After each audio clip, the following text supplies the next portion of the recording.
Hi, beautiful human. I'm Zach. That's Dan. And we're very lucky today because we're welcoming to the studio for the very first time an actor, a singer, a dancer, a podcaster. You probably know him as Artie from Glee, but he's also taking the stage in Putnam County Spelling Bee. I'm so excited.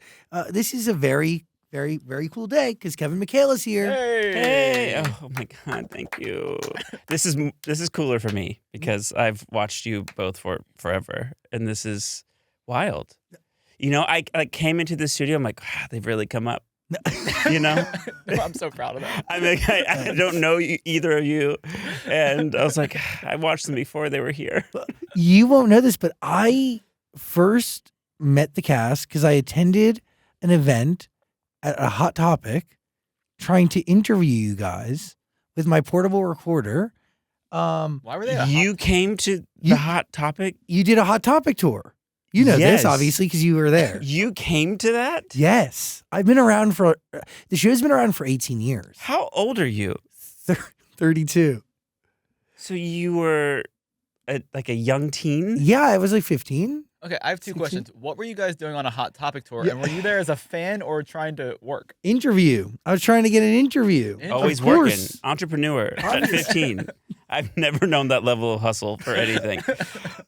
We after the pilot aired of Glee, because they aired the pilot, and then after like the finale of American Idol, and then there was a whole summer of just no Glee, just one episode aired, and we did in that time a Hot Topic tour, like old school, like 80s, like a musical act going to malls. Because malls were the epicenter. This was the last era of the mall being an epicenter. Well, yeah, I think had already sort of died, but like we were like, let's try it, I guess. And people showed.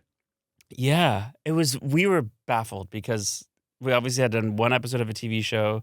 We had already filmed, I think, most of season 1 by that point, but nobody had seen anything. So I remember we did 10 cities in 12 days. And it was like the first press we had all really done together. And it was just like mayhem. And we're like, this is so fancy. But like, then you show up to the mall and we're like, is anyone going to show up? Like, who would show up after watching one episode of a TV show? You did. We like our whole thing was like there were, I don't know, 8 or 10 of us or something on this tour. And we were like, I just hope there's 11 people there. You know, like I hope there's more people showing up than there are of us. And luckily there were hundreds of people each time. In one breath, very appreciative. And the other breath, like, are you guys okay?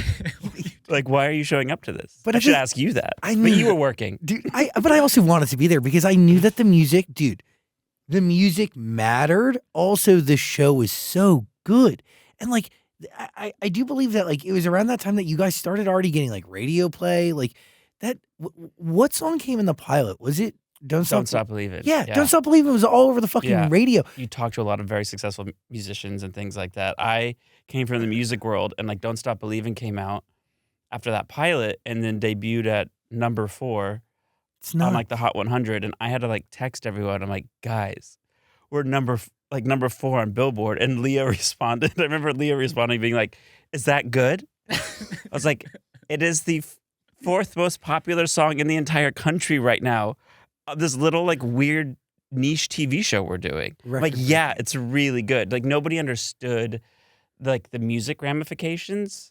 I did. I was like, are we going to get plaques? Like that's all I cared about. Did you? We did. Yeah. My prized possessions. I have plaques now, and I'm just like, everyone else like hid them in their house. I'm like, no, these bitches are going up.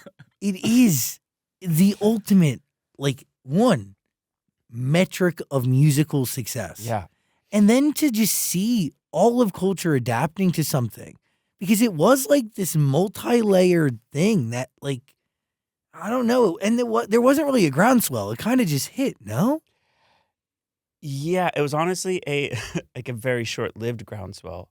I think we thought if it was going to work, it would be more of a word-of-mouth thing and probably take a long time. And at that time, you know, like shows would air for 1 week, and then if it didn't do well, they would cancel them. So we thought, like, musical shows don't have a track record of doing very well. So we don't know if like the network is going to give us the time to grow an audience, but it sort of happened very quickly. It was very, very strange. And we went off to Australia to do press when the season started actually airing in the U.S.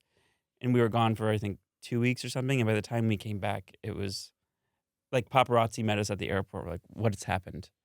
What have we missed? And all of a sudden, like, the show had become a thing within 2 weeks. But the pilot for Glee is considered like the greatest TV show pilot of all time. I do think it's really good.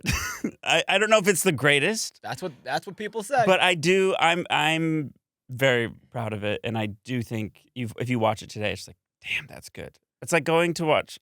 Now, I'm not saying we're as good as The West Wing, but it's one of those things where like it's a perfect episode of television. I think you fully understand exactly what the show is about, what it's going to be. It's done cinematically. I mean, we shot it for almost a month. It was like we did a short film. Wow. And I think it shows. And I don't know how Ryan Murphy and co did that, like sort of massaging a musical onto network television by, a network owned by Rupert Murdoch that's really gay.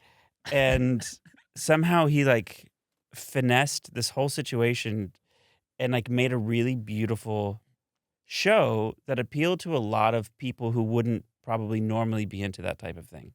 And I think that's probably why so many people, and it did sort of transcend, like you were saying, all different like moments of pop culture. That's and crazy. All different like demographics and storylines. Yeah.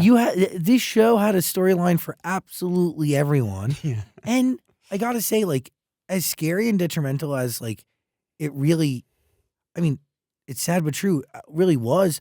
There was this like raw and realness to the cast because most of you, I mean, you're one of the exceptions because like you were in a boy band, like you were trying to do something in this realm. A lot of these people, like, this was their first thing. I mean, for all of us, it was our first, minus, Jane Lynch and like Leah and Jenna and Matt had all been on Broadway, but this was, dude, for all of us, the biggest thing we had ever done. And like almost plucked out of obscurity to a point where like it kind of really was, it brought a realness to the characters that showed on screen. Yeah, and it kept happening where we thought, real life was mirroring the TV show in a lot of ways, because I think we all, to an extent, felt like the underdogs in real life. Like, you're not exactly going to be popular in like high school when like I'm going off to like be in a boy band and do like that is not a cool thing to ever be doing. And like for most kids, it's like not cool to be doing theater, and you have these people who are on Broadway, but like to the general public, we all sort of represented those underdogs in a way. And I think that's just a testament to Robert who casted it, I said casted. Oh God. After I've made fun of so many people for saying that. Robert who cast it. 2025, grammar doesn't matter anymore. Nothing matters. The raptures today. We have so much, by the way, like that's a whole other, like we have you. You're having a moment. It's crazy. It's all gone to shit. I know. And it's like, no, there's no way you expected to be the guy that would ultimately confirm that the FCC and the FCC chair, Brendan Carr, is really just abiding by the Project 2025 playbook that we've been warned about. But I mean, Brendan Carr, do you remember his name? Yeah. I don't know. I probably got his Brendan. This is the first time I've heard someone say this back to me this way. Well, when you put it like that, I had Taran Killam, not to name drop, but Taran Killam texted me yesterday, and he was like, "You're the voice of reason right now." I'm like, "Well, the country's fucked if I'm the voice of reason." My managers called me last week because they were concerned for like my safety. After I was like, "You guys, this is so not about me. I just happen to be the guy this dude responded to, which is no one knows. Unsolicited. I don't understand it. No idea. Maybe clearly it's the algorithm doing something, and he just saw it, or and he loves a GIF. His rapid response. What was your initial reaction when you get a Jack Nicholson GIF from him? At first, I thought, I didn't know. Jack Nicholson has a history of like looking pretty menacing in movies, and I was like, that's a little too on the nose, isn't it? Like, but I was like, okay, maybe it's from anger management. It was a little. I saw other replies first. Like I tweeted it, and if anybody follows me, that was the most harmless thing I had tweeted politically in the week leading up to it, and I didn't even see it for a little bit, and then for some reason, like updated my Twitter, and then it popped up there, and it was like 12 hours ago. The head of the FCC was like, "Excuse me, sir?" I was like, "Oh, maybe this is like a parody account. Like it's not real." I was like, no, that's It's the real deal. No. that's real, and I don't necessarily care that he responded to me. It's just like, you're the head of the FCC, sir. Like, what are you doing? And two, you authored this section of Project 2025, and you're now just confirming for everyone that's why you are now the head of the FCC, and you are now enacting all those things that you said you were going to do. And it's just further confirmation that if they're doing it here, right, in media and in entertainment and Yeah, all these are the things we can see. Yeah. They're doing it in every other sector of how we live and operate as a society and as a country. Yeah, and I think objectively, if you're looking at what they're doing, and I've always praised that side of the political spectrum for being really efficient in their communication skills. As much as I disagree with 100% of everything they're saying, No, they're efficient by being blunt and to the point and yes, honest and they make angry. it like the dumbest, Yeah. like common denominator talking point, but it's digestible by everybody. And on the flip side, like Democrats get into the weeds about a lot of things, and I'm not saying we should model it after that, but like you have these people who are doing exactly what they said they were going to do. They told us. They gave us a 900-page thing with tabs. You could go on the website and look at all of it, and they're doing it. And your point is completely right. It's like we can see these things, and I think Gavin Newsom has like a tracker of the percentage of things that they've already completed from Project 2025. I think it's like 49% last time I checked, and it's only September. The way they're doing this so efficiently and across the board is terrifying, because it is sort of easy in a shocking way to see how quickly we can overturn and undo all these protections that we've had for so many different people and institutions and things. It is not that easy to put those things back in place. And so in 3 years, or whenever somebody else is in office, who knows when that's going to be, it's not going to be a flip of the switch like it sort of has been now to undo these things. It's going to take a very long time. And that's the scary part, is because I think that's a generational effort to put back the pieces. And you can't even put them back. They're going to be new, different pieces. Building a new puzzle after this is all gone to shit. Isn't the point? You didn't ask this, but here. It's just baffling to me that, like, the point of government is to help the people. Yes. Is to make everybody's daily lives better in all aspects. Nothing they are doing is making anybody's lives better. It only makes people's ability to sort of like gloat and like own the libs easier. Yeah, and that's sort of it. But also here's the deal. Politics and government can be the ultimate force for good and change. It is also, by nature, in tandem, comes with the most power. Yeah. And that power is what even the ultra wealthy strive to obtain. Yeah. Clearly. Yeah. Through trying to move things with their money. Taking away like the public survey for hunger in America, that's not helping anyone. No, well, that is. but what it's helping is lining their pockets, right? So Right. everything actually does help them. So, like, Yes. at the end of the day, every decision that is ever made that is poor to you and I, or to our neighbors, right, or to any of our foreign allies, or any country, it is all to better their interests. Yeah, and like when you do that, someone's winning. It's like classic fascist playbook. of just like you erode public confidence in all your institutions and all your sources of information, which is what they're doing. They're the government. They are the institution. They're like, you can't trust anyone. So then they can go out there and make up these numbers for whatever it may be. And people are just going to believe them. And again, that just obviously serves their narrative of what everything they're doing is great, but ultimately just for themselves. It's sad and frustrating and terrifying, and ultimately I think it's overwhelming because when these things happen and happen at such a fast pace, it's like, how can any of us do anything to like stem the flow of all of the bad things that are happening? And I think the past couple weeks has especially felt like that.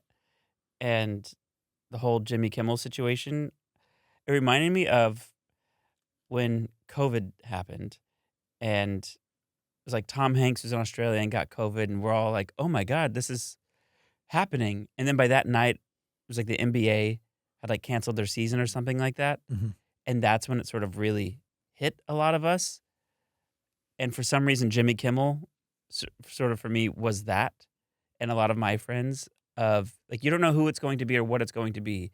But for some reason, Jimmy Kimmel getting momentarily canceled really made this all feel very real. And by the way, if it's not Jimmy Kimmel being silenced, it's the mass deportation of our neighbors and our loved ones. Exactly. And I mean, by the way, mass deportation on a scale that we've never seen before. And like, if it's not that, it's the wars that are being allowed to flourish. It doesn't matter. Yeah. I digress. No, but I think that's the thing. It's like a lot of people on Twitter were like, if they're coming for rich white men, then the rest of us are completely fucked.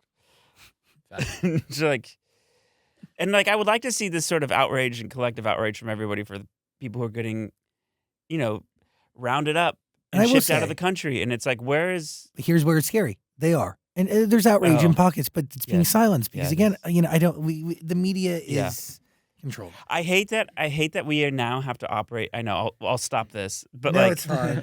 I could actually talk about it for literally hours. Because I don't want to be a conspiracy theorist. I don't want to have to doubt. We're living in reality. So the idea that we're going to conspiracize about media control or suppression of an algorithm to support a regime that is currently in power in the United States is that's not a conspiracy. That's actual fact. Totally. And you can find all of the protests that happen against ICE here in LA and around the country under different names. They use music festival titles and handles. It's a whole sub niche underground thing that exists within TikTok because if you label it as a protest, it is flagged and they are silenced.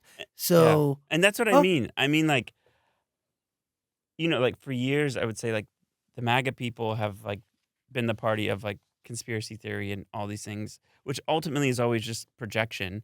And then they're in power and they're actually doing all the things that they accused, Biden administration, Democrats of doing. And that's what I mean by I hate to have to think of all these things are actually happening, and they are. All these things are actually happening now. And I don't know what we do, but you run for something, runforsomething.org. We'll put a link below. Yes. What do you support people canceling Disney Plus and Hulu, even though that's where Glee lives? Yeah. Get rid of it? Yeah. I think, it was one of those things, my managers called me and they were, scared for their safety. And I was waiting for one of them to bring up the bottom line of it all. If this might be bad for and they didn't, luckily. I was like, okay, pass the test. But I think things supersede other things. Yeah. And I think the fight that we are in now as a nation is way more important than Glee. And yeah, sure.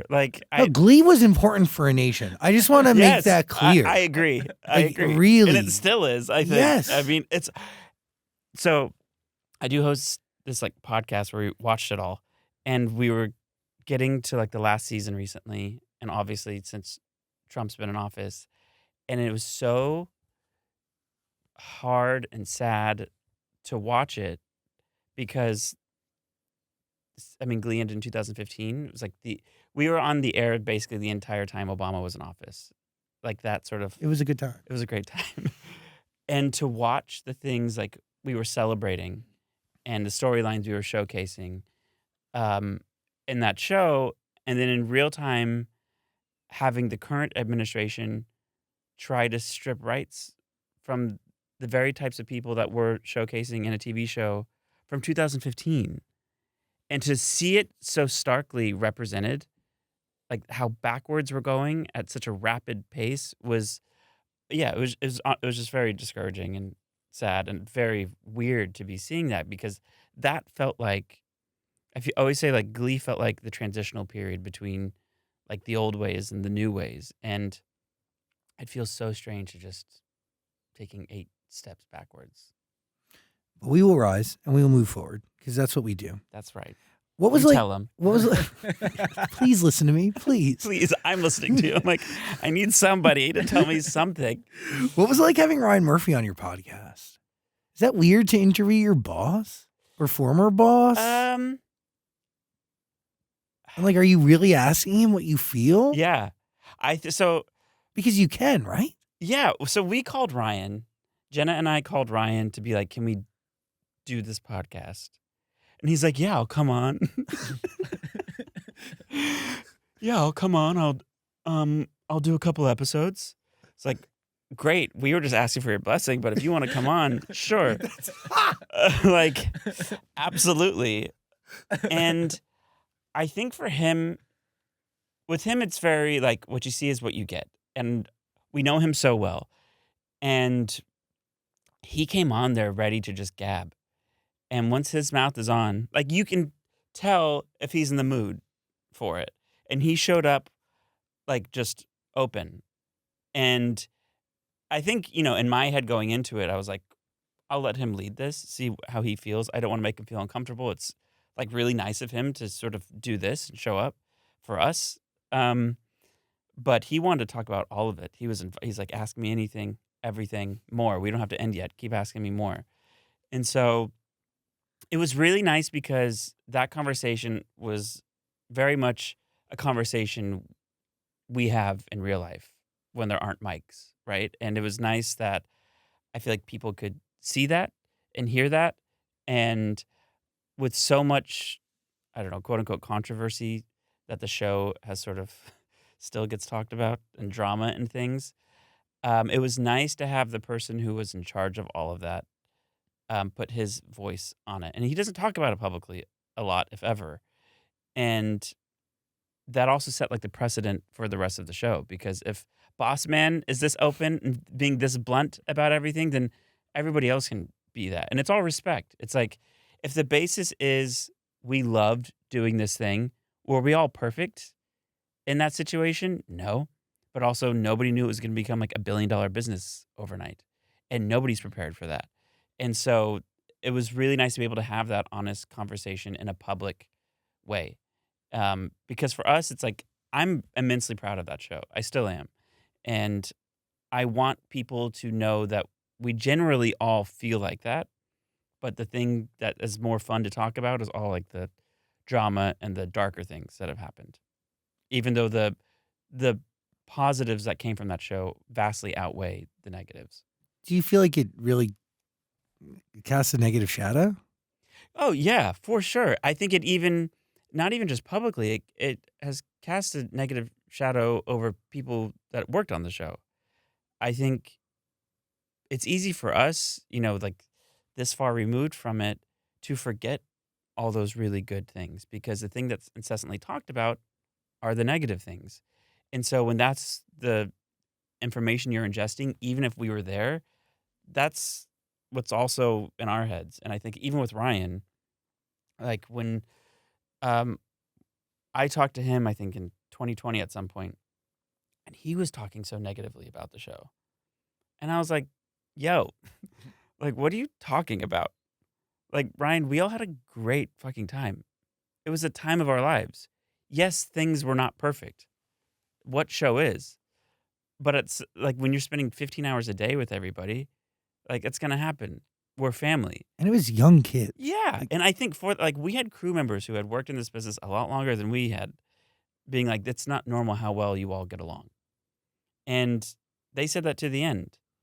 And I think people forget that. And it was sort of mine and Jenna's intention to remind people of that. We had crew members come on who said like they were sort of nervous to come on and talk about it because they feel some type of way about the show in a negative or like a lot of it was like mixed emotions.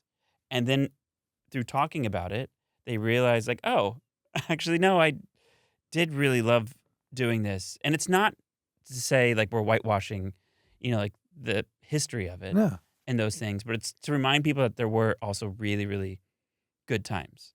It was a very special group of people. I There can't at the very believe we're on beginning. Hot Topic. Yeah, dude. I'm never going to get over that. I love the safety dance episode. Oh, thanks. Thanks. It's really great. It was a big deal. Yeah. For Artie. Yeah. It was. Was it a big deal for you? Oh, yeah. Ryan told me very early on that there would not be any dream sequences, that Artie would not be getting out of the chair. I was like, yeah, that's fine. Like, you're writing this. This is your show. Sure. I'm just happy to be here. Like, Literally. I'm not asking for a dream sequence. And then he wrote one like 7 episodes later. And so, yeah, it was really fun. Like we shot it at a real mall and that was open during the day, but no one knew what the show was at the time because it wasn't out yet. And I invited like my mom and my sister. I'm like, come to this mall at this time. And they showed up and it was like me and like 30 dancers. They're like, what the? I'm like, surprise. Like, what is this show? I'm like, just wait. I think it's going to be good. How would you learn the choreography? Like, did it come natural to you? I mean, also, like, you're in the chair. So, like, that's a whole different thing. Well, being in the boy band, we were a dancing boy band. And so I was used to that. Like, I could do a little 5, 6, 7, 8, I could get it together if I needed to. I was very nervous because at that point, I felt like we had been doing the show already for so long and I hadn't been dancing. The wheelchair, like picking up in the wheelchair was honestly pretty easy because I would just adapt whatever they were doing. Because, again, I had been dancing for years and I was like, all right, I'll just figure out how to sort of mimic this. Interesting. The chair. Yeah. There wasn't this probably isn't great. There wasn't necessarily a lot of thought put into how I was going to learn it. I just, from the very beginning, was like, oh, I know how to sort of adapt that. Yeah, you'll figure it out. Yeah. And so Zach, the choreographer, was just like, yeah, if that looks good, it looks good. And if there were any issues, then I could like talk to he and Brooke, who were the assistant choreographer, to like. Is there anybody on out. set like who's like actually in a wheelchair, like coaching you through how to use it or like making sure anything is correct? No, they left that up to me, which was wild. That doesn't make any sense. No, it's like I did what I could, like prep before the pilot of like speaking to people who were actually in chairs, like, so because I was nervous about like, representing a community but at that time, people who were. It's a very common thing, and it's also a very common thing in TV world. Back then, it was very common. But also, it was up until Superstore, so, Yeah. Yeah, and so I was just like, trying to do my due diligence, and then when, at the end of season, I think it was the beginning of season 2, I came to they were fitting me for a new chair, and the man who worked for the company who was in a chair, who came to measure me, he was like, by the way, how you're sitting in the chair is incorrect. And I was like, and I could tell he was nervous to tell me that. My heart just sank. Yeah, and I was like, oh my God. He's like, yeah, we don't sit like that. We sit like this. And I was like, I really appreciate you telling me that.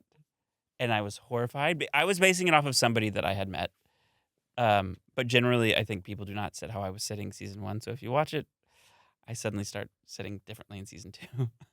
And I was horrified. I really appreciated him telling me that because, like, it's my one job is to get this as right as possible. It's also a huge responsibility. Yeah, but I mean, this guy's showing up to, like, fit somebody in a chair who's not actually in a chair, and he showed up and was kind enough to, like, impart those words on me, and I was just very much appreciative, and I was like, that had to be very uncomfortable for him to do that, this whole situation. But that representation matters, though. So to do it right is also. I mean, I got to meet so many parents of little kids who like never seen a character on TV in a chair before, and that was just like the most wonderful thing. And they're like, "That's me," and like so many stories like that, and it never ever gets old, and just really wonderful. It's like I grew up in LA. I was just trying to get hired for anything, and then you get on this show that ends up meaning a lot to so many people, and yeah, you can't ever predict that.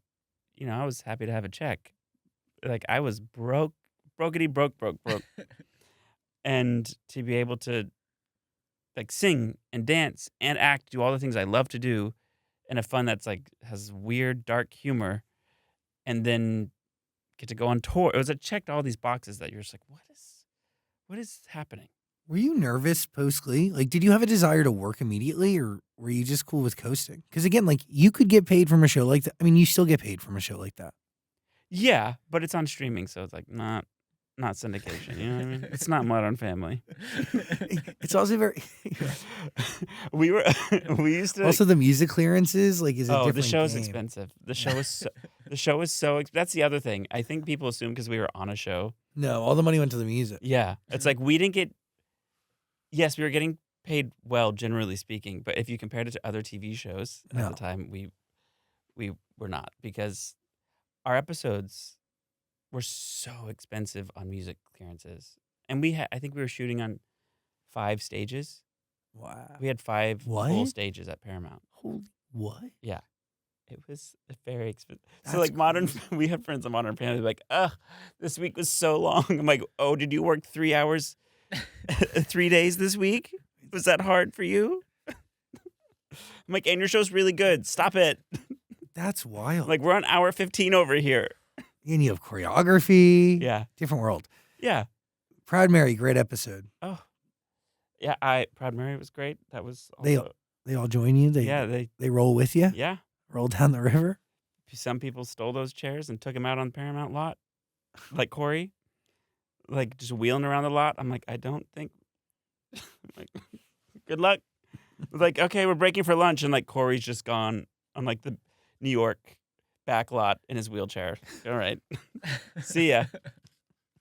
By the way, I wanted to bring in a fan of Glee. Kelsey has questions. Oh my God, she's a huge Gleek. Massive. I mean, she owns all the Glee VDs and DVDs. Glee VDs. Oh, it's very good. Sorry. Oh my God. There she is. Yeah, she's a really big fan. You played it so cool earlier. By the way, you're here. Oh, she didn't give it away when you first met? No. You're here with could have been future weatherman. It's true. Also, could have been boybander. Yeah. Yeah. But is Artie from Glee and going to be you're starring off Broadway in Putnam County Spelling Bee. I am. That's so exciting. We'll talk about that because I'm coming.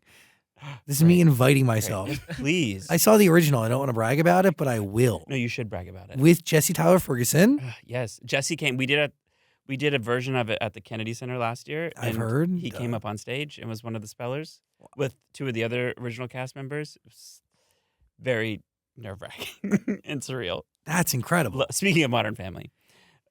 It's such a great musical. It also, is. Josh Gad was in the original. Yeah, it's great. It's such a good musical. I also think we can talk about it more later, but it's wonderful. I sat in the bleachers, dude, as a child. Anyway. No way. Yeah, I don't want to brag, but it's fine. I was also at Hot Topic, somewhere you wish you were there. I wish I was there. I was definitely I was the kid that was begging my parents. My parents bought me tickets to the Glee tour day of. I think because they thought I was going to kill myself. I'm not joking. I think that I was literally they saw my face and the fact that I wasn't going, and they were like, somehow pull $125 out of the emergency fund and take her. She's not going to make it through this. Oh, no emergency fund for Glee tickets. Carlos behind the camera says the Glee tour was his second concert ever. Yeah. I think it was my second concert ever, too. What? And did you like it? Was it good? Oh, we weren't allowed to film, and I almost got kicked out because I was taking so many pictures that the guy thought I was filming. Which tour did you come to? 2011 I went to. Yeah. Oh, the arena one. Yeah. The better one. Yeah. Arena tour. What was the one before that one? You did theater? Theater, yeah. Oh, we did wow. theaters. Yeah. Yeah. Interesting. It was the first one was sort of like a, is this gonna work thing? They honestly, they had no idea. Like when we weren't even, they knew they were going to lose money on it because we didn't have enough time to like do enough shows to really make money on it. So it was sort of like a proof of concept. And we did 4 cities. We did like LA, Chicago, New York, and Phoenix.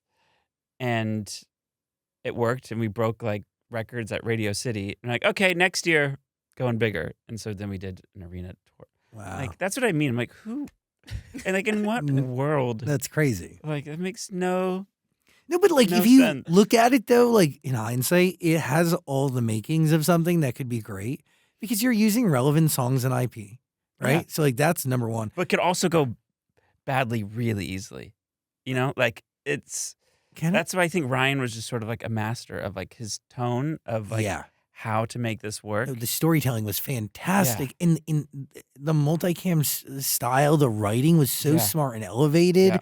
So like nothing felt corny, right? So like exactly. even when the songs could be camp, everything around it never sunk to that level. Yeah. It's genius. Making it satire was just, I forgot that too. Watching it again recently. Sorry. No, you're fine. Go. But like I remember like there were storylines at the end where I was like, oh God, this is, because in the beginning it was like, oh, we're the anti-High School Musical sort of thing. And we're like, looks like High School Musical, but actually we're just making fun of all of this. And season 5, season 6, like, oh God, these storylines, you guys, I don't know. But then I'm like, no, when we were watching it again, I'm like, it's a satire. It's like, no, we're still in on the joke. Like, this is still very much. I was going to ask, because I have another friend who is in a similar show, and he said at a certain point, he's like, yeah, this show has gone off the rails. Like, what is happening here? Oh, yeah. When did that happen for you guys? Oh, I think probably season 5 at some point. Wow, that's a good time though. I think season 5, there were a couple of us who were talking, we're like, we always wondered what it would feel like to like be in a show that is, not in its prime anymore. That jumps the shark? Yeah. Darren one day was like, it feels like, he's like, it's like a cat trying to cross the road and its legs got run over, but it survived and it's still trying to get to the other side of the road. It's like, yeah, that is kind of what it feels like. But I mean, not to bring it down, but I honestly think that was because like Corey had passed away between season 4 and season 5. And like season 5, we were all just trying to like get through the day.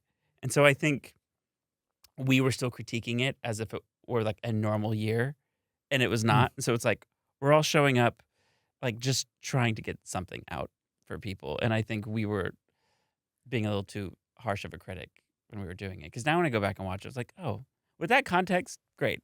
Fun time. Let's not think too deeply about this. Interesting. Also, season 5, like for a show, is a huge milestone. Yeah. I mean, we got to episode 100 and I was just like, crazy. I remember growing up and like looking at people's IMDb's and seeing that they were in 100 episodes of something. Never thought I would be able to like be in something like that. And then you had to go back and watch every single episode. Yeah. That's something great. I do frequently. I Something I've done probably around 20 times. What? Yeah. I actually recently did like a really big rewatch with my younger sister for the first time, and like it felt so validating that she like loved it. How old is she? She is 22. Oh, okay. Yeah. Okay. Do you have favorites? Do you have least favorites? Okay. The Christmas episode is a standout for you. Oh, we watch all the Christmas episodes every year. I like I said, I have my Glee VDs. Yep. As I call DVDs. them. Yep. And my sister makes me bring home for Christmas all of the Christmas episodes, and we'll watch them. You're You like still have a Mariah, DVD player? You're like Mariah Carey in her house. Yeah. I get told that a lot. Can we talk about the rewalk episode, please? Oh, God. Oh yeah. Because this is like really wild to me. Well, What is the episode? Explain. Look, it. I Okay, was just an actor on the show, you guys. so basically, Brittany thinks that Santa is real, and for all intents and purposes, I guess he is. And she wants to make Artie, who is her boyfriend at the time's dream come true to walk again. Mm-hmm. And so obviously they can't make that happen, but they also want her to keep believing in Santa. So they come up with all these schemes. At the end of the day, Coach Sylvester ends up buying Artie. Is that Something like along that. those lines. Something. Why was it her? like, That sounds this, like, vaguely familiar. It like steals all the presents. It's like a Yes, Grinch. yes, There's yes, a yes. Grinch theme here. Yeah, she's the Grinch. Yeah. Artie gets this machine that helps him walk that I think is later explained away by like it broke the next day. There are a lot of those things. Like sometimes like characters would just disappear and never be seen again. The Yeah. rewalk was one of those things. Was there a time where like you thought you were gonna be able to walk in the show, like when they introduced that, where you like, wait, this is gonna change things, or was it like, I know I'm going back in that chair tomorrow? No, I knew I was going back in that chair. Also, I was grateful to go back to the chair because that rewalk was not Yeah, it looked like comfortable. looked And AI I think because we before weren't AI. like properly using it, right? Like, and so we were like faking it, and it was like really, it is like a real thing that they It's an invented to help amazing people piece walk. of technology. Yes. And I get it on my TikTok feed, and it changes people's lives. Oh, yeah. It's extraordinary. It's unbelievable. And it was just, we used it, and then at some point, episodes down the line, you're like, oh yeah, it broke the next day. Like, cool. Great. Fuck his dreams. And like I guess a similar vein, season 3, obviously everyone graduates, you stay. Mhm. When did you find out that was happening? Were you disappointed? Did you want to go to New York? You eventually get to New York, but We all found out at Comic-Con when wait, because I know the exact announcement you're talking like about. we didn't know until they said that publicly. We're like, oh, because like we all started together, and then at some point, somebody decided some of us were seniors and some of us were juniors. No, in my head, I was actually like, okay, great, I still have a job. You know what I Okay, mean? Like, that's oh, they're fair. not leaving the high school, so like, I'm still gonna be there. God, so much of this was just survival. Oh yeah, and I think people forget that. You're like, I'm like, no, when you like don't work for so many years, like I had been auditioning for forever. I had done guest spots on things in a boy band that wasn't very successful. Like we were all so grateful to have a job, like a steady gig, and I think none of us could really believe that it was like still doing well. And so, yeah, by season 3, I'm like, am I going to still be on this thing? Because there was also sort of not the threat, but in the back of our heads, we're like, well, they can always bring in new kids to replace us. Mhm. Like they brought on Cord Overstreet and Yeah. Darren, and like they both did so well, became very popular. And so it's like, well, now the network knows they can bring in new people and pay them less. And so like that was also something going on, I think, in the back of our heads. So no, that was when I found out. I was very happy. It was very strange. I hated that we weren't all together for the first time. That sucked. But then we got all these new kids, and they were all like wonderful and became some of our best friends. And it was nice to sort of be the seniors in real life and sort of, usher in these new kids. I'm like, this is how it goes. This is how it's going to be. It's crazy, but like keep your head on straight sort of thing. Were you all making the same amount of money? Pretty much. Yeah. How was it For the determined? most part. Like, who was making more? How's that even determined? Out of the kids, Like your original crew. I think we were all making the same. I think Leah was making more, which was like Yeah, she's obviously. I think her and Corey might have been making more, but the rest of us were all making the same. interesting. Yeah, which Makes sense. yeah, totally. Healthy. Yeah, Kind of the right way to operate. yeah. There was never any sort of like nobody was making so much more than anybody else. It wasn't ever like that. It's an amazing thing, a show like that. Because it's still, every quarter you get something. Like, it still shows up Yeah, all the time. yeah. It's a forever thing. Need to get on a half hour. That's Those don't really exist that's. anymore, dude. I know. Like, the whole thing is Gotta- different.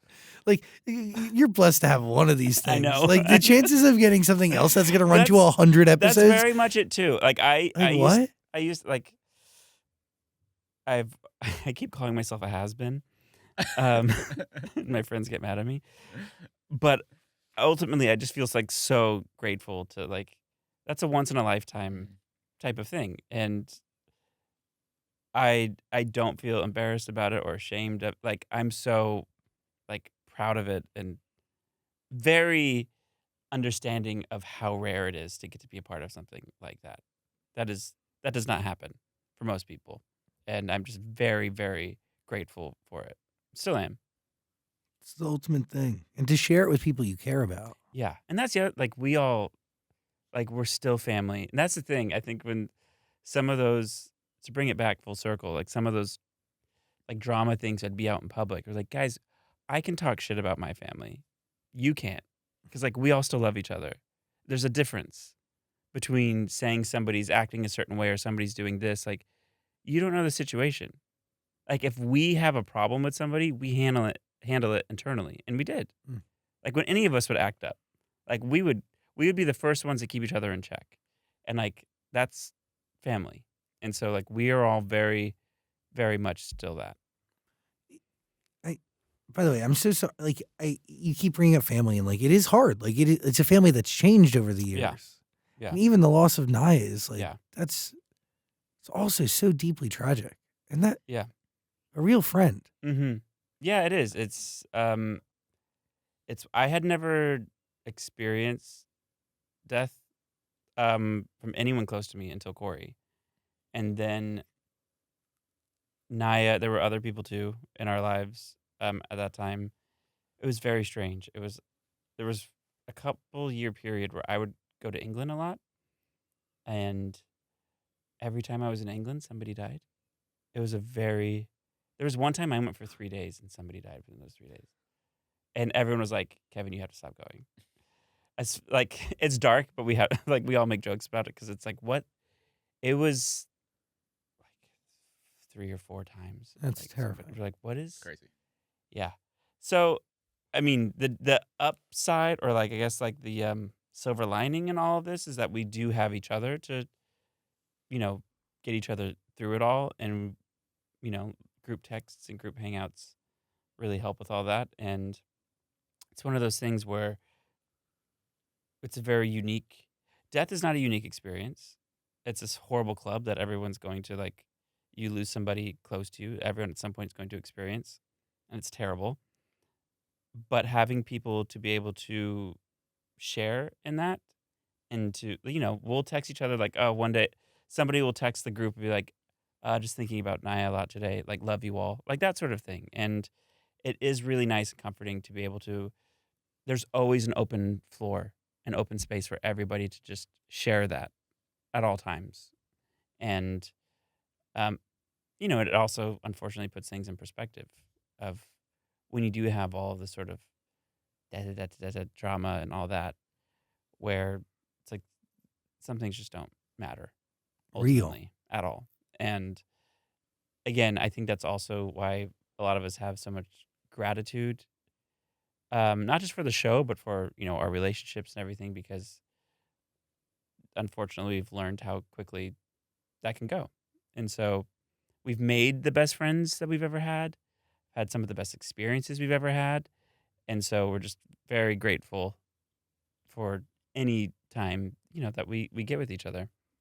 Grief is rough, man. Oh, it's strange. And then there's like the public component of it that is very, very weird. I can't, yeah.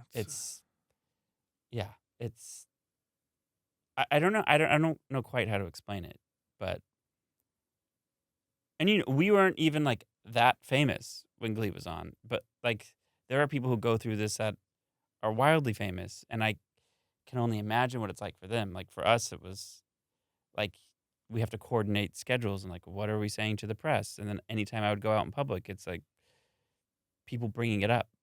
I'm like, I'm 3 days into this. Like, I don't necessarily want to talk to a stranger about this right now, but like, I understand why you feel compelled to. And like those things would happen, and it still happens. And some people are better at approaching the subject than others. Yeah, like right now. Like this is completely fine, but I mean, it happened a couple weeks ago where somebody said some wild thing to me. I'm like, okay. I'm like, I don't remember exactly how they phrased it, but they brought up Naya, and they said something. I'm like, I'm just trying to get a coffee. You know what I mean? Like, it's 9 a.m, and you just said some wild shit to me. And I know I'm giving you the benefit of the doubt. I know you probably did not mean it how it came out, but damn. like, It was like a stranger or a fan said it to you. stranger, yeah. And they were like coming up, and it was nice, and they were like being nice and saying they love Glee, and then they like they transitioned into Naya and got like really like locked onto talking about her and how sad, and I'm just like, bro, it's the 9. Like, I don't know you. I'm like, that's still like, that's a human. That's a real person. Yeah. It's one of my best friends ever. Like, can we just not right now? That's not to say like people do it, bring it up, and are super respectful about it, and it's like totally fine. And I love to hear I genuinely do, like how many people like loved her if they had met her or just watching her on Glee, because like so stupidly talented, like Corey, Yeah, so same thing. And so like all about it. But there's a certain way to approach these things. No, well, people should give the same grace you'd give a best friend. You should give to somebody who is in the public eye. Yeah. I mean, it's taught me a lot about that too. It's like I grew up in the suburbs of Dallas. We would get all the Us Weeklies and People magazines and see all these things and talk about famous people like we knew them. And then going through all of those things, you're like, oh my God. Like the way I grew up talking about these people, and now I see it in how everybody talks about it. I'm like, oh God, this is a real human. Everyone's a real human, and most people do not know what you're saying about them, and they don't care. But at the same time, like, everyone should be given like at least the benefit of having respect, and like we do not know. My sister the other day, she's gonna hate this. She was talking about. Oh, who was she talking about? Oh, she's obsessed with the Jonas Brothers, and she's 52, by the way. Oh, she's gonna murder me. And she was talking positively about like she loves Joe. She's like, oh, I was so happy like Kevin got to sing a song, and I'm just like, Kelsey knows. Kelsey, I was really happy for Kevin. Okay. But the way she was, and I was staying with her for several days, and she brought them up several days in a row, and each day it got like a little more personal. And by the end of my trip, I was like, do you know them? And she's like, no, but I've just, I've been a fan of them forever. And like, I was like, you don't know these people. I get like being a fan of them, but the way you were talking about them is the way I would talk about my friends. And I think there's like a difference. And I'm a little concerned. And also like, she knows, like she would bring her kids to set. She grew up the kids grew up on the Glee set. And she knows everyone so well. I'm like, you know what it's like to be on the inside of this and have people talk about you. Like, just remember that these are like real humans with like real families, real friends. And that was her talking positively about them. And so I think I'm just like a little more sensitive to it. But it's like, damn. It's like, you don't know Kevin. I'm like, Kevin is so nice. They're all so nice and wonderful that I am happy for Kevin if that's a good thing. But like, Kevin, we support you. Happy for Kevin. yeah, but it's like, damn, I've actually met them. I'm like, Shannon, you don't know them. She's going to kill me. Along those same lines, because I was part of Glee Twitter in the height of it all. Oh, girl, you survived. Like we're the strongest soldiers. Like, there was things, I just like, there was forums, there was every day, there was set leaks. I knew everything that was happening that season. Wasn't there like a Brazilian account like, that had like all the best set leaks? I found these things out through watching it. Like the rewatch. Just got, like, there would be like even like I feel like every single day like Just Jared would have an article about like what was happening. Like it was just he was out there. It was crazy. And I also lately have been getting a lot of what we called at the time manips. Like, I don't even know if you know what that is. They're like photo manipulations of like, there's like a picture of like Leah and Diana that's just never happened, and people post that picture like it's real, and like I know in the back of my head, like I remember the person that edited that.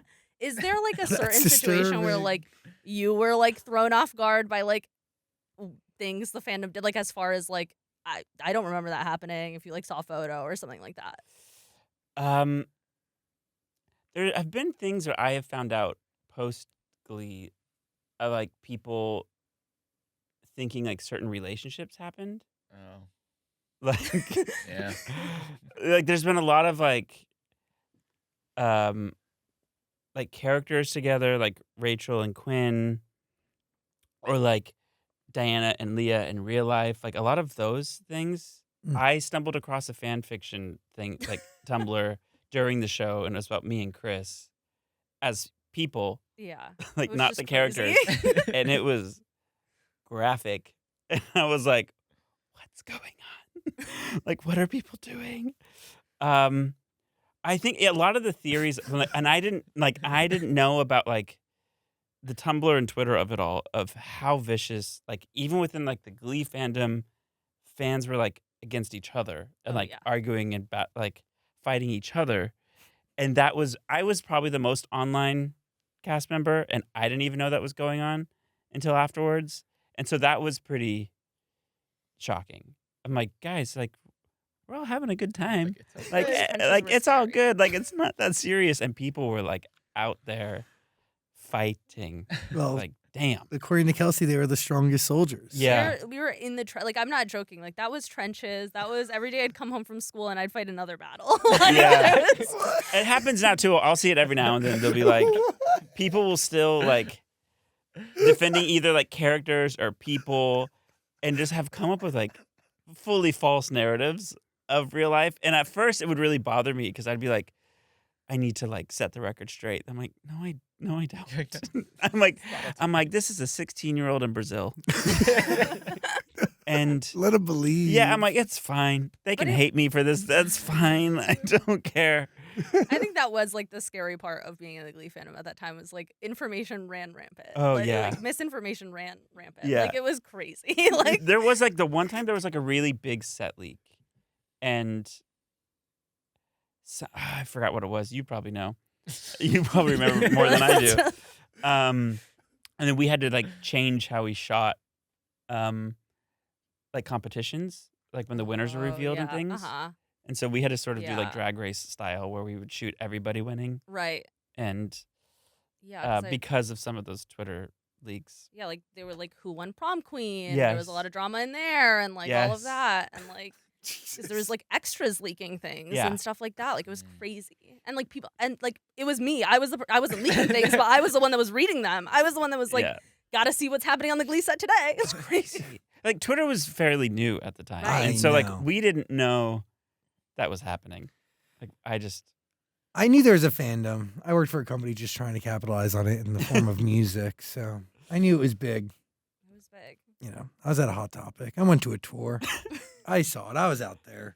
I wasn't in the trenches though. No, that's probably better for you. I'm so sorry you were. Okay, I think it like probably shaped me in ways that world's still finding out. You know? Like, Well, you seem fine and cool. exactly. And so like No, the act is working. yeah, you're welcome. Goodness. I No, guess. I always say, like, I think there's a little part of Glee in every single part of me. Like, you know, like I think it, I think I That's think like it just beautiful. really That's- shaped me as a person. That's really Like, there's a little bit of Glee that's everywhere. poetry. That Yeah. was something, Kelsey. Little bit of Glee in every part of me. Put You that know? one, sell that one on a t-shirt. Never mind. I was gonna. Honestly, go for no, we should. Sounds like a Glee gangbang.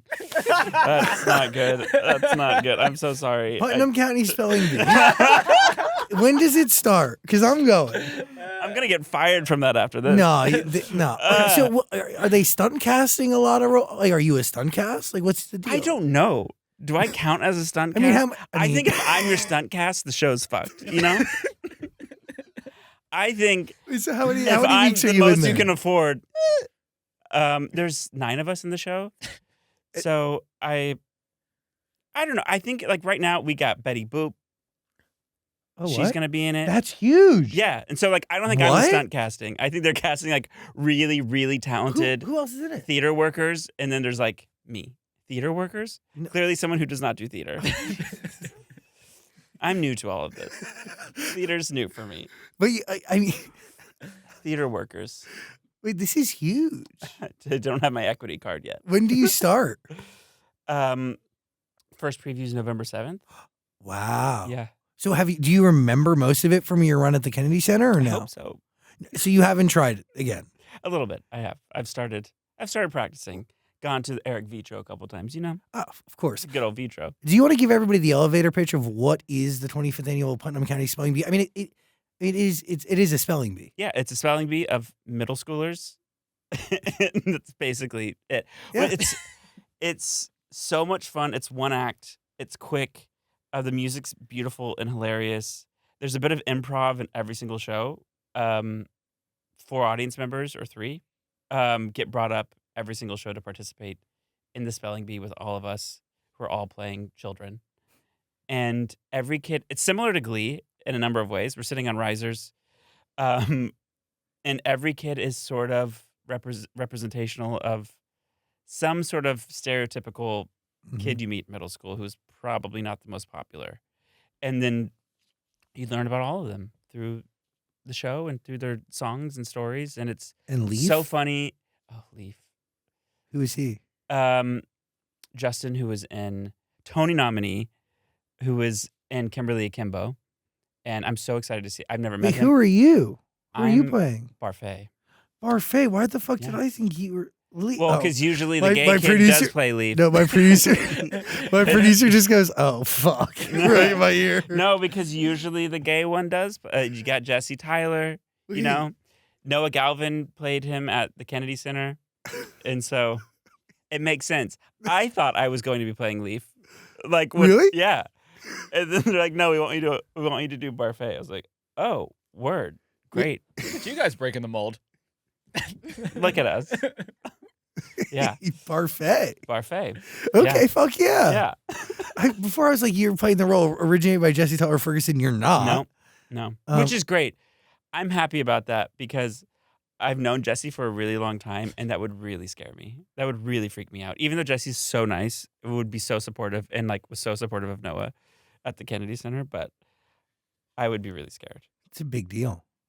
Yeah.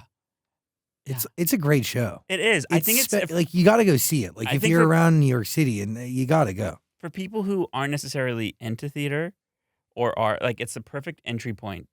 It's super easy. It's super funny and heartfelt. It's quick. It's sort of a perfect show. It was one of my favorite shows before I got to do it. So I'm just very excited that they've asked me to come back and do another version of it. When will you start like full rehearsals? The middle of October. Okay. It's quick. Yeah. Wow. Yeah. So I'll be in New York. Wait, so who else is in the is the cast announced? Some of it. Who? There's still Rolling it out. yeah. They haven't announced the final 2 people yet.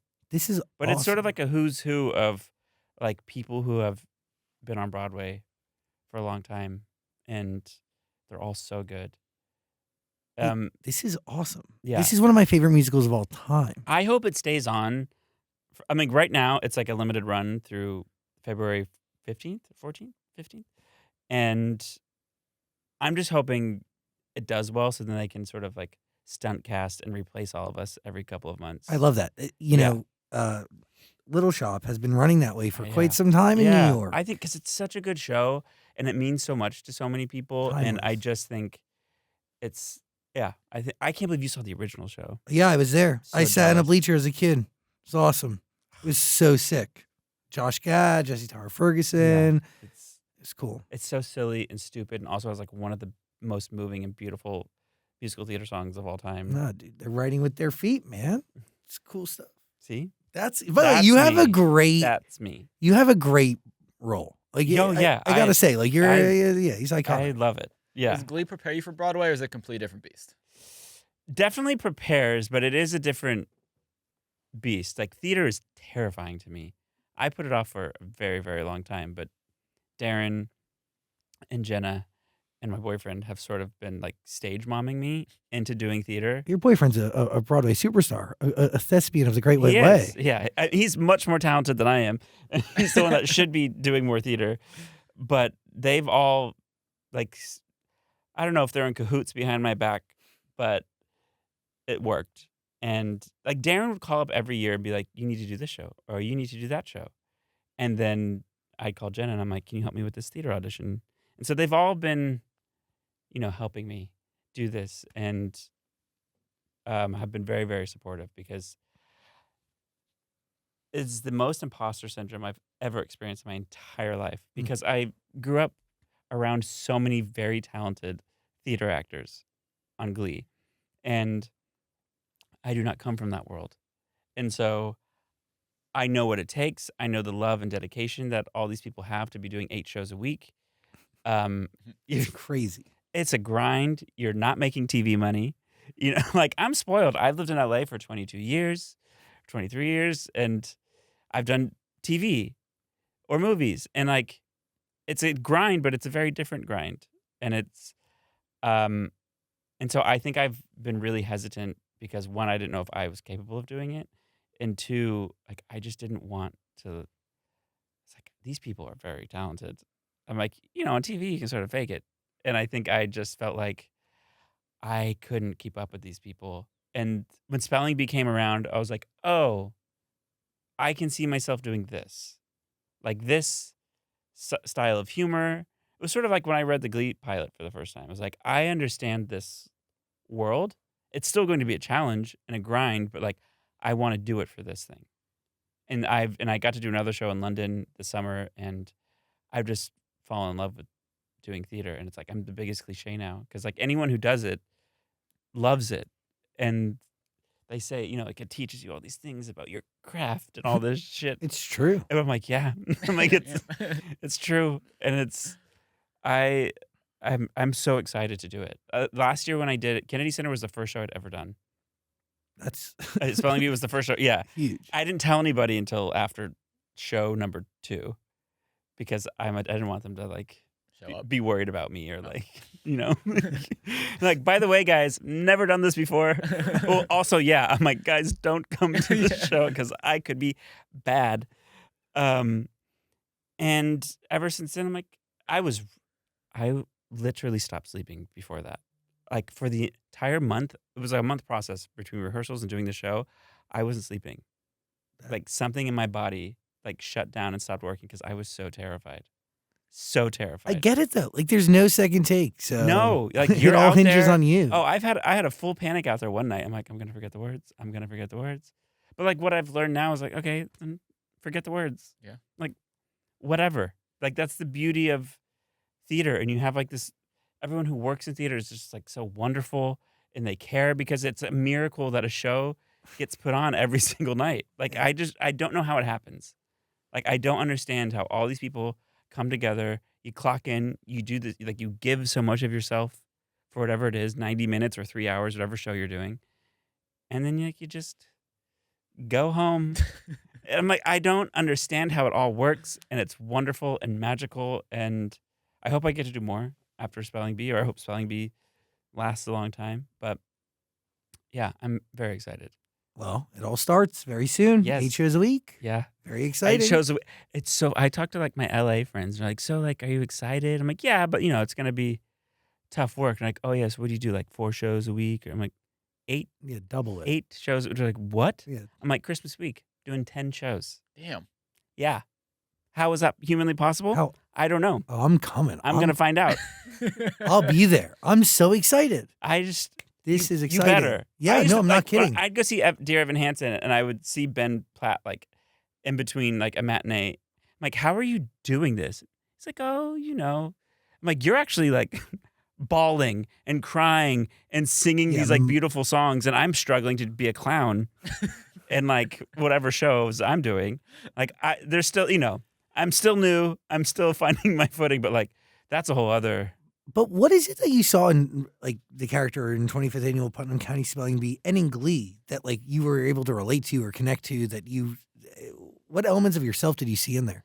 Oh, I think with both of them, it's a little different, but like, you know, I was a weirdo in school, like super into artsy stuff. And I was a music freak, like studying charts from all around the world and ordering music from the UK. When, you know, like I had my little things I was obsessed with. And that wasn't something I like shared with people at school, but like I had my interests that were just outside of that. And I think with Artie or with Parfait, it's similar where like you need to find your people to be able to share that because they are out there and like finding your friends in your community. And I think in both of those shows, those characters, like all the other characters in them, are sort of like on their little island. And what they're all missing is that like sense of community and finding your people. And I think for me growing up, it was like, I get along with everyone. I can sort of fake it, and like I can befriend, a wall if need be. Like I'll be fine anywhere. But finding the people you actually want to spend your time with, and you can really open up and be yourself with, is a harder challenge. And I think that didn't really come until, for me, it was like junior, senior year of high school, and then Glee. Like Glee was the first time I actually met all these people who shared all these same interests, and we had the same sense of humor and all of that. And it's so valuable. And so I think, and both of these shows, it's all about that. It's just finding your connection in your people to be able to see yourself reflected in that and feel valued. And I think that's what's fun, because like they're all a little weird and eccentric, and getting to play that is fun. But like we celebrate those things. You got to go see the 25th annual Putnam County Spelling Bee. I'm going. You could see me there because I'm going to go more than once. You have to text me and let me know when you're coming. Yeah. Because please, I will want to know. Are you going to end up on stage? Would you go be a speller? Yeah, maybe. Yeah. I don't know. Probably not. No.